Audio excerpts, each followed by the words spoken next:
Nous sommes le 6 novembre 2009, 10 ans après la grave crise sociale contre la vie chère aux Antilles et à La Réunion. Nicolas Sarkozy crée alors le tout premier conseil interministériel de l'outre-mer.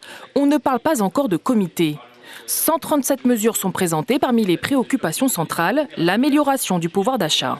Le fait que l'État ait mobilisé tous ses services pour créer un GIR de la concurrence, ça devrait permettre dans la durée d'améliorer les choses de manière à ce qu'on puisse faire en sorte qu'il y ait une régulation au niveau notamment des prix.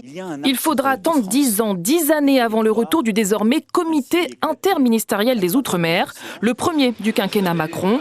La lutte contre les monopoles devient une priorité.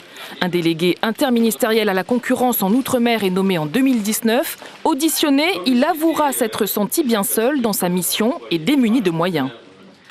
Un nouveau SIOM se réunit sous le gouvernement Borne. 72 mesures sont annoncées. Gratuité des manuels scolaires, aide à la rénovation des logements, réforme de l'octroi de mer d'ici 2027. Cette dernière a du mal à passer pour les élus. L'octroi de mer est un outil quand même qui permet de réguler beaucoup de choses. Après, c'est vrai qu'il y a peut-être, des petites choses à voir pour qu'elles soient mieux adaptées à nos territoires. On est très content de ce SIOM, effectivement.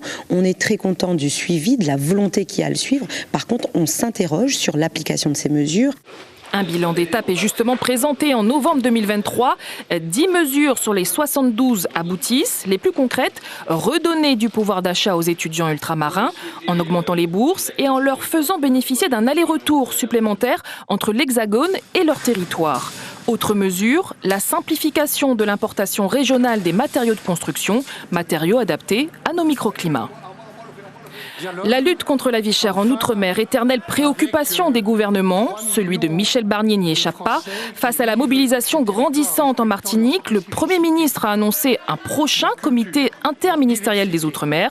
Il se tiendra d'ici le premier trimestre 2025, une date butoir en vue d'une éventuelle dissolution de l'Assemblée.